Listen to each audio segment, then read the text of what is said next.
अस्सलाम वालेकुम स्टूडेंट्स। आज हम बेंजीन की स्ट्रक्चर के हवाले से ही बात को आगे बढ़ाएंगे और बेंजीन का एक्स-रेज़ की मदद से लिया गया जो स्ट्रक्चर है उस पे हम ज़रा पहले बात करेंगे। ये एक अलग शॉर्ट क्वेश्चन के तौर पे भी हो सकता है क्योंकि छोटा सा टॉपिक है चंद लाइनों का। तो एक्स-रेज़ जो हैं वो जब से डिस्कवर हुई हैं साइंस के अंदर, तब से ये जो स्ट्रक्चर डिटर्मिनेशन का शोबा है, ये मैंने पहले भी कई दफ़ा बात की है कि इसने बड़ी तरक्की की है और बहुत सारे सब्सटेंसेस की अंदरूनी स्ट्रक्चर को और एटमो मालिक्यूलों वगैरह के हवाले से मालूमात को समझने में भी इसमें बड़ा रोल इसने प्ले किया है।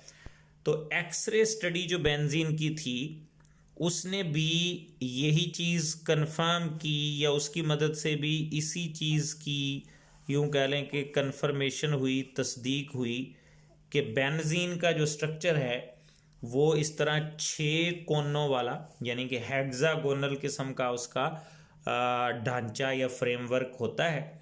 और इस एक्सरे स्टडी से ये चीज़ भी रिवील हुई, रिवील का मतलब यानी इसका इंकशाफ हुआ कि तमाम जो कार्बन और हाइड्रोजन एटम्स हैं वो सारे एक प्लेन में जो हैं वो लगे होते हैं। अब ये एक प्लेन में लगे होने का मतलब ये है कि सारे एटम जो हैं वो कोप्लेनर हैं, कोई एटम जो है वो प्लेन से बाहर नहीं है। मसलन जैसे आप ये देख रहे हैं कि ऐसे ये 6 कोनों वाला फ्लैट एक ढांचा बना हुआ है और भी इसमें जो हाइड्रोजन के एटम लगे हुए हैं वो भी बिल्कुल ऐसे फ्लैट, एक इधर को एक इधर को, एक यूं एक यूं एक यूं और एक यूं है।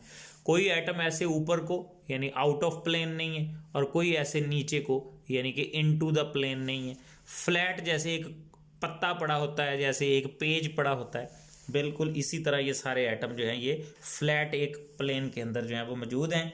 इसलिए हम कह सकते हैं कि ये कोप्लेनर यानी कि स्ट्रक्चर है बेंजीन की, जिसमें सारे एटम जो हैं वो एक ही प्लेन के अंदर मौजूद हैं और तमाम जो इसमें एंगल बनते हैं हर तरफ से, यानी इधर से इधर से इधर से हर तरफ से जो एंगल बनता है वो 120 डिग्री का बनता है। ये 120 का क्यों बनता है थोड़ी देर बाद अभी आपको, जब हम मॉडर्न कॉन्सेप्ट की तरफ बढ़ेंगे तो आपको अंदाज़ा हो जाएगा कि ये 120 का एंगल जो है वो यहाँ पे क्यों बनता है।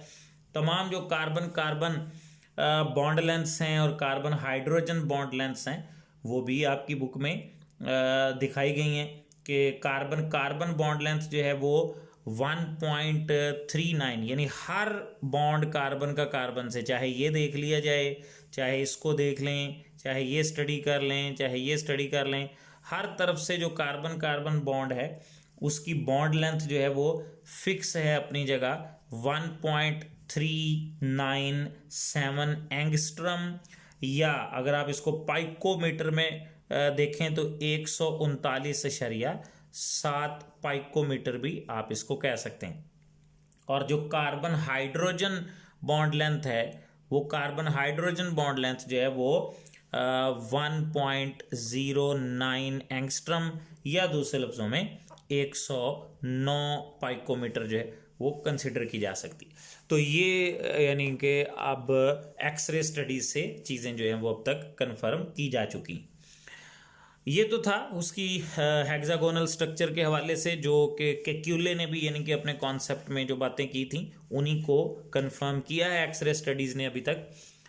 अब उसके बाद एक और छोटा सा टॉपिक है कि केक्यूले ने मतलब एक 40 साल पुराना मसला जो था वो हल किया अपनी तरफ से बेंजीन की स्ट्रक्चर के हवाले से। 1825 में पहली दफ़ा मालिक्यूल इसके स्टडी किए गए, फिर 1845 में दोबारा स्टडी किए गए, लेकिन स्ट्रक्चर के हवाले से किसी को कोई मालूमात नहीं थी। फिर 1865 में केक्यूले ने वो नुक्ता बयान किया था कि बेंजीन जो है वो हेक्सागोनल 6 कोनों वाला यानी कि उसका रिंग की शक्ल का स्ट्रक्चर जो है वो होता है।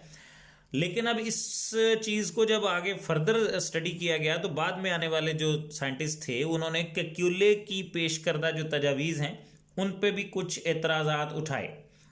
मसलन क्या वो कह रहे हैं जी कि Kekule's formula with 3 double bonds demands a high degree of unsaturation from benzene while usually it exhibits a saturated character. आपने पीछे पढ़ा था कि बेंजीन के अंदर 3 डबल और 3 सिंगल बॉन्ड जो हैं वो पाए जाते हैं अल्टरनेट अंदाज में। तो अब जैसे जैसे डबल बॉन्ड किसी मॉलिक्यूल के अंदर बढ़ते हैं तो इसका मतलब है कि वो मॉलिक्यूल जो है उसके अंदर अनसैचुरेशन जो है वो बढ़ती जा रही है, वो ज़्यादा अनसैचुरेटेड होता जा रहा है। तो उस लिहाज से तो बेंजीन के अंदर चूंकि 3 डबल बॉन्ड थे तो फिर असूली तौर पे तो बेंजीन को बहुत ज़्यादा अनसैचुरेटेड होना चाहिए या उसके अंदर अनसैचुरेशन बहुत ज़्यादा पाई जानी चाहिए। लेकिन तजर्बात से ये बात सामने आई कि बेंजीन जो है वो ज़्यादातर जो है वो सैचुरेटेड कंपाउंड्स वाला रवैया जो है वो शो करती है, यानी उसमें सैचुरेशन ज़्यादा है। हालांकि असूली तौर पे 3 डबल बॉन्ड की वजह से उसके अंदर अनसैचुरेशन ज़्यादा होनी चाहिए, क्योंकि जैसे जैसे डबल बॉन्ड ट्रिपल बॉन्ड किसी मॉलिक्यूल में ज़्यादा होते जाएंगे वैसे वैसे अनसैचुरेशन हम कहते हैं कि बढ़ रही। लेकिन बेंजीन को जब स्टडी किया गया तो उसके जो रिएक्शंस वगैरह थे उनको स्टडी करने से ये बात सामने आई कि बेंजीन के अंदर अनसैचुरेशन नहीं बल्कि सैचुरेटेड कंपाउंड वाला करैक्टर जो है वो ज़्यादा पाया जाता है। Thus, benzene yields substitution products readily and forms addition products reluctantly. अब जो सैचुरेटेड कंपाउंड होते हैं उनमें बेसिकली जो सब्स्टिट्यूशन रिएक्शंस हैं वो आमतौर पे ज़्यादा पाए जाते हैं। ठीक है जी, यानी वो ज़्यादा सब्स्टिट्यूशन रिएक्शन शो करते हैं। और जो सैचुरेटेड कंपाउंड होते हैं वो ज़्यादा एडिशन रिएक्शंस शो करते हैं जब आप उनको स्टडी करते हैं।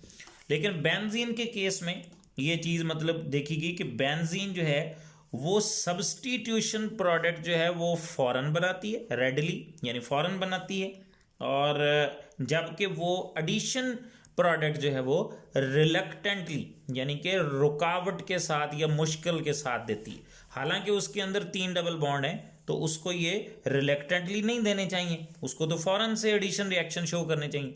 लेकिन बेंजीन जो है वो एडिशन रिएक्शन मुश्किल से देती है, रिलक्टेंटली देती है, रुकावट के साथ देती है, और जो सब्स्टिट्यूशन की कैटेगरी के रिएक्शन है वो फौरन दे देती है। हालांकि सब्स्टिट्यूशन जो है वो तो सैचुरेटेड कंपाउंड्स की निशानी होती, और बेंजीन में तो 3 डबल बॉन्ड पाए जाते हैं तो फिर तो उसको उस हिसाब से सब्स्टिट्यूशन रिएक्शन शो ही नहीं करने चाहिए। लेकिन बेंजीन जो है वो सब्स्टिट्यूशन रिएक्शन जल्दी शो करती है, और जो अनसैचुरेटेड कंपाउंड्स वाले एडिशन रिएक्शंस होते हैं अनसैचुरेटेड कंपाउंड्स की तरह के वो देर से देती है, रिलक्टेंटली देती। तो फिर ऐसा यानी कि बेंजीन क्यों करती है, ये भी एक ऑब्जेक्शन या इतराज़ था जो बाद में साइंटिस्ट लोगों ने बयान किया। और तीसरी इंपॉर्टेंट बात ये थी कि जो अनसैचुरेटेड कंपाउंड्स होते हैं वो नॉट सो स्टेबल, वो इतने स्टेबल नहीं होते, क्योंकि आप उसके अंदर जब एडिशन करेंगे तो फौरन जिस जगह डबल बॉन्ड मॉलिक्यूल के अंदर पाया जाता है वहां जाके मॉलिक्यूल ऐड हो जाएगा और बॉन्ड डबल से सिंगल हो जाएगा। मसलन जैसे आप 8th चैप्टर में पढ़ते आए हैं कि अगर हाइड्रोजन का एक मॉलिक्यूल आ जाए तो उसमें एक एटम इधर जाके लग जाएगा, एक इधर जाके लग जाएगा, और बॉन्ड डबल से सिंगल हो जाएगा और वो एक सैचुरेटेड कंपाउंड बन जाएगा। लेकिन ये काम जो है ये मतलब बेंजीन जो है इतनी आसानी से शो नहीं करती। बेंजीन में यानी कि स्टेबिलिटी जो है वो ज़्यादा है, हालांकि अनसैचुरेटेड कंपाउंड जो होते हैं वो इतने स्टेबल नहीं होते। लिहाजा ये सारे वो जो मामलात थे, ये प्रॉपर्टीज़ बेंजीन की जो हैं ये इजीली एक्सप्लेन करती हैं इस बात को कि बेंजीन जो है वो एक समझ लें कि आम मामूल के कंपाउंड्स की तरह का नहीं है, इसके अंदर कुछ यानी रूटीन से हट के समझें कि बिहेवियर जो है वो पाया जाता है। तो फिर इस चीज़ को कैसे एक्सप्लेन किया गया बाद में, तो उसके लिए फिर जो मॉडर्न कॉन्सेप्ट था वो बाद में सामने आया, और वो मॉडर्न थ्योरीज जो हैं उन्होंने फिर साबित किया कि बेंजीन जो है वो असल में क्यों इस तरह का रवैया जो है वो शो करती है। तो बेंजीन के अंदर जो हेक्सागोनल फ्रेमवर्क या ढांचा है उसको वो कहता है कि बड़ी कन्वीनियंटली यानी बड़ी आसानी के साथ जो है वो एक्सप्लेन किया जा सकता है अगर आप हाइब्रिडाइजेशन वाला जो कॉन्सेप्ट है उसको स्टडी करें। तो बेंजीन के अंदर जैसा कि बहुत दफ़ा पीछे बात अब हो चुकी है कि ऐसे डबल बॉन्ड और सिंगल बॉन्ड अल्टरनेट अंदाज में जो है वो पाए जाते हैं। तो आपने ये बात पढ़ी हुई है कि कार्बन जब भी डबली बॉन्डेड अटैच होती है किसी दूसरे एटम के साथ, चाहे वो कार्बन का एटम है या जिसका भी है, तो उसमें sp2 हाइब्रिडाइज्ड होती है। तो इसका मतलब है कि यहाँ पे रिंग के अंदर जो हर कार्बन एटम है वो अपनी जगह sp2 हाइब्रिडाइज्ड होता है। तो कार्बन की जो एक्साइटेड स्टेट कन्फिग्रेशन है, अब मैं जो मामूल की कन्फिग्रेशन है ग्राउंड स्टेट, मैं वो नहीं लिखूंगा क्योंकि आपने बहुत जगह ये बात पढ़ी हुई है कि 2s1 होता है, 2px में एक होता है, 2py में एक होता है और 2pz में भी एक शिफ्ट किया गया होता है।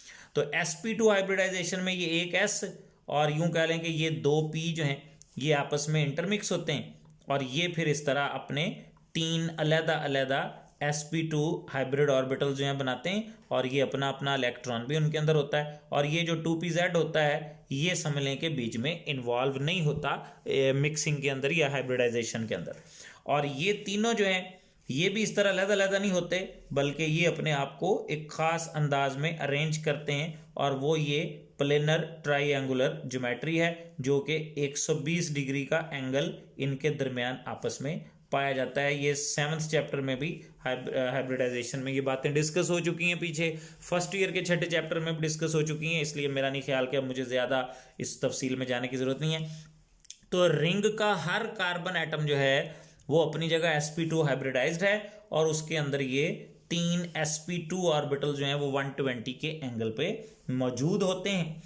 ये तीनों जो sp2 हाइब्रिडाइज्ड ऑर्बिटल हैं ये हाइब्रिड ऑर्बिटल जो हैं हर कार्बन के पास ये सिग्मा बॉन्ड बनाते हैं आपस में एक दूसरे के साथ, एडजेसेंट कार्बन एटम यानी साथ साथ वाले कार्बन एटम्स के साथ और हाइड्रोजन के एटम्स के साथ। मसलन आप ये देखेंगे ये टॉप का कार्बन था, ये उस टॉप की कार्बन के भी ये 3 sp2 हाइब्रिड ऑर्बिटल मैंने आपके सामने लिख दिए। फिर ये मिसाल के तौर पर जो लेफ्ट वाली कार्बन है उसके पास भी ये इस तरह 3 sp2 हाइब्रिड ऑर्बिटल्स ये मौजूद हैं। इसी तरह ये जो नीचे वाली कार्बन है उसके पास भी ये 3 sp2 हाइब्रिड ऑर्बिटल जो हैं वो समझ लें कि मौजूद हैं। इसी तरह ये जो नीचे इसके सामने यहाँ कार्बन है उस कार्बन के पास भी ये 3 sp2 हाइब्रिड ऑर्बिटल्स जो हैं वो मौजूद हैं। फिर ये राइट वाली कार्बन जो इसके सामने इधर होगी उसके पास भी ये 3 इस तरह sp2 हाइब्रिड ऑर्बिटल मौजूद हैं। और ये जो राइट साइड पे ऊपर इसके सामने इधर होती है उसके पास भी ये 3 sp2 हाइब्रिड ऑर्बिटल्स मौजूद हैं।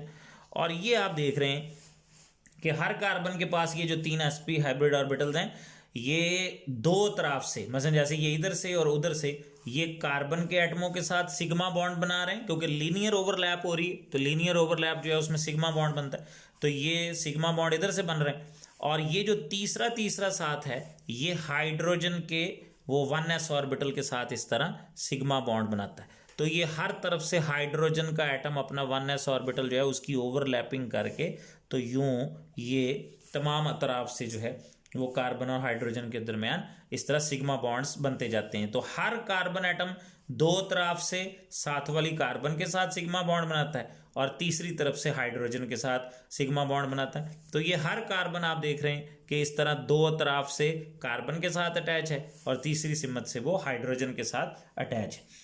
तो इस तरह sp2 हाइब्रिडाइजेशन के ज़रिए ये जो 3 sp2 हाइब्रिड ऑर्बिटल हर कार्बन ने बनाए होते हैं वो यूं इसका एक बुनियादी ढांचा जो है ना कार्बन का वो तश्कील दे लेता है। तो समझ लें कि ये कार्बन का एक बुनियादी ढांचा ऐसे सिग्मा बॉन्ड्स का जो है वो इस वक्त बन गया है।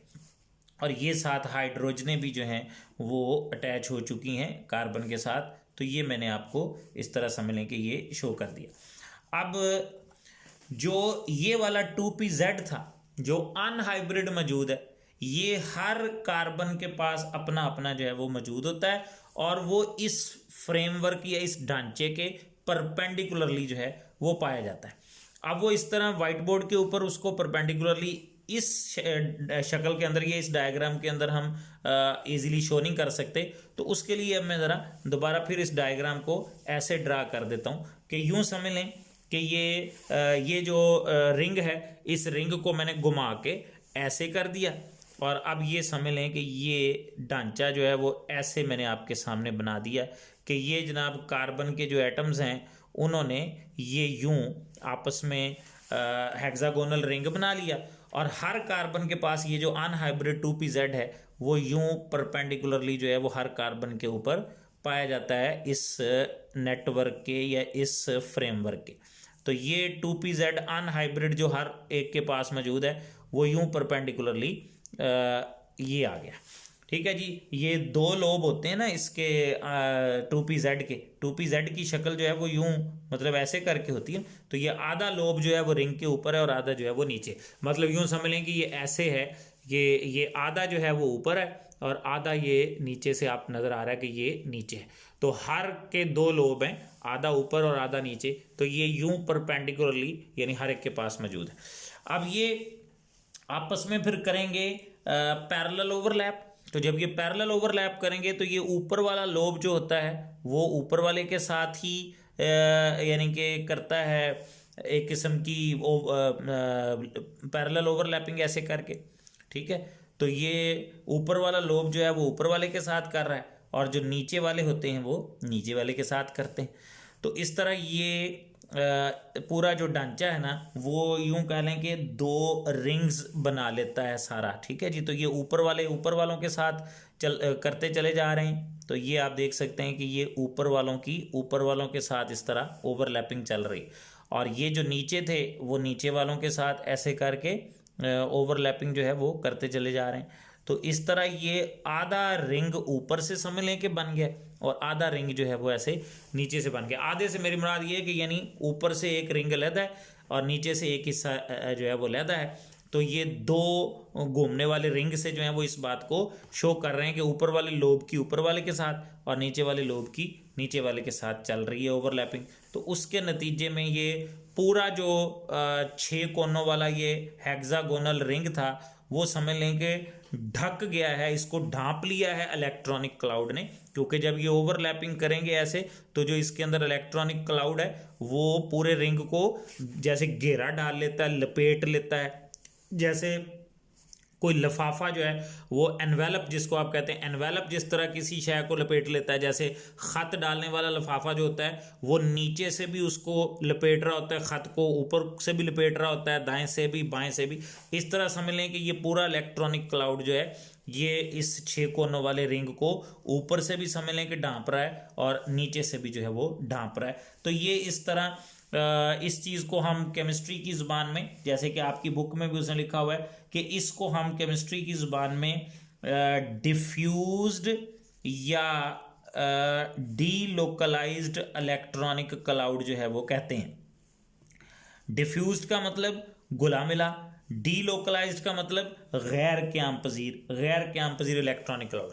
अच्छा, ये डिफ्यूज्ड या घुला मिला इलेक्ट्रॉनिक क्लाउड जो है इसका क्या मतलब है? इसका मतलब ये है कि असल में ये जो ओवरलैपिंग यहाँ पे हो रही है ना अब ये यानी मुस्तकिल नहीं ऐसे होती। ठीक है, मुस्तकिल ना होने का क्या मतलब? अब ये जैसे मैं अब समझाने लगा हूँ इस तरह ये आपकी बुक में लिखा नहीं हुआ, लेकिन मैं आपको ज़रा एक्सप्लेन कर देता हूँ। मैं ये 2 दफ़ा स्ट्रक्चर आपके सामने अभी ड्रा करूँगा लहदा ताकि आप मेरी बात को अच्छी तरह गौर से समझ जाएँ कि मैं ये क्या कहना चाह रहा हूँ। ये समझ लें कि मैंने 2 दफ़ा आपके सामने ये 6 कोनों वाला रिंग जो है वो ऐसे बना दिया।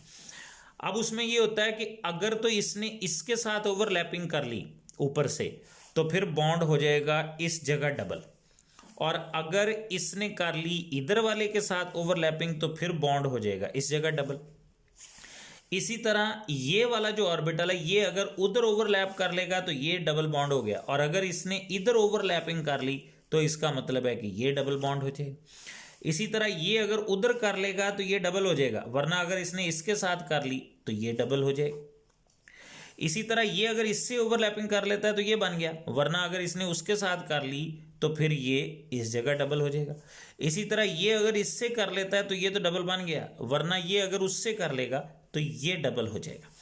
इसका मतलब है कि इसमें ऑप्शंस मौजूद हैं कि ये इससे भी कर सकता है, इससे भी कर सकता है, इसी तरह ये उधर भी कर सकता है, ये इधर भी कर सकता है, इसी तरह ये उधर भी कर सकता है, ये इधर भी कर सकता है, ये इसके साथ भी कर सकता है, उधर भी कर सकता है, वो इसके साथ भी कर सकता है, ऊपर वाले के साथ भी कर सकता है। तो इसलिए ये एक गैर क़याम पज़ीर या डीलोकलाइज्ड इलेक्ट्रॉनिक क्लाउड है। ये जो ऐसे डबल बॉन्ड ऐसे बनता है ना, ये double bond fix double bond नहीं होता, जैसे अल्कीन के अंदर कार्बन कार्बन डबल बॉन्ड होता है। इसमें तो जब दोनों एटमों ने इस तरह पैरेलल ओवरलैप कर ली, दोनों कार्बन एटमों ने ऐसे, और ये पाई बॉन्ड बन गया, तो ये पाई बॉन्ड जो है ये यहाँ अपनी जगह फिक्स है। लेकिन बेंजीन के अंदर ये जो डबल बॉन्ड होता है ये फिक्स नहीं होता। अब आप जरा गौर करें इनकी पोजीशंस पे, double single double single double single, इस तरह अल्टरनेट अंदाज में ऐसे भी डबल बॉन्ड रिंग में हो सकते हैं और ऐसे भी शो किए हुए हो सकते हैं। इस चीज को अंग्रेजी में डीलोकलाइज्ड यानी कि गैर कैंपजीर इलेक्ट्रॉनिक क्लाउड कहा जाता है। ये डबल बॉन्ड आम सादा अल्कीन के डबल बॉन्ड्स की तरह फिक्स नहीं होते कार्बन एटमों के दरमियान, इनकी जगह चेंज होती रहती है, क्योंकि इलेक्ट्रॉनिक क्लाउड जो है वो पूरे रिंग के ऊपर इस तरह अपनी जगह तब्दील करता रहता है। इसीलिए इसको कहते हैं डीलोकलाइज्ड इलेक्ट्रॉनिक क्लाउड या डिफ्यूज्ड इलेक्ट्रॉनिक क्लाउड, क्योंकि पूरे रिंग के ऊपर ऐसे ये समझ लें कि घूम रहा है इलेक्ट्रॉनिक क्लाउड और लम्हा बलम्हा ये अपनी पोजीशन चेंज करता रहता है। मतलब जैसे यहाँ ऊपर पैरेलल ओवरलैप होगी तो ऊपर बन गया, इधर बन गया, कभी इधर नीचे बन गया, कभी इधर बन गया, कभी इस साइड पे बन गया, कभी उस साइड पे बन गया। तो इस तरह ये ऐसे जगह जो है वो चेंज होती रहती है पूरे रिंग के ऊपर, ऐसे समझ लें कि रोटेट कर रहा है इलेक्ट्रॉनिक क्लाउड, ऐसे कभी इधर कभी इधर कभी इधर कभी इधर कभी इधर कभी इधर। तो इसलिए डबल बॉन्ड्स की पोजीशंस जो हैं वो चेंज होती रहती हैं। इसको कहते हैं डीलोकलाइज्ड इलेक्ट्रॉनिक क्लाउड।